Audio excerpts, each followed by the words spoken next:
एक पठान अपनी भाभी को खूब मार रहा था। लोगों ने पूछा, अपनी भाभी को क्यों मार रहे हो? पठान बोला, हमारी भाभी अच्छी औरत नहीं है।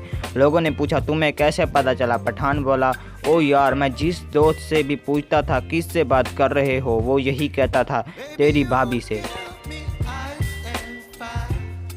पठान एक आदमी से बहुत सोचा, मगर एक बात समझ में ना आई कि कश्ती वहाँ कैसे डूबी जहाँ पानी भी कम था। स्कूल में एक आदमी आया और उस्ताद से कहा कि बच्चों से कहो दुआ करें। उस्ताद ने कहा, अगर बच्चों की दुआएं कबूल हो जाती तो मैं कब का कब्र में होता। पुलिस वाला अपने बेटे से, आज तुम्हारा रिजल्ट ख़राब आया है, तुम्हारा खेलना और टीवी देखना बंद। लड़का, ये लो 50 रुपये और इस बात को यहीं रफा दफा करो।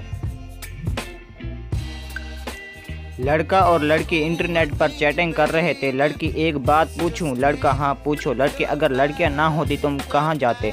लड़का, अल्लाह दी कसम, जन्नत विच। टीचर, भैंस दुम क्यों हिलाती है? पठान, साइंस के असूल के मुताबिक दुम में इतनी ताकत नहीं होती कि वो भैंस को हिला सके।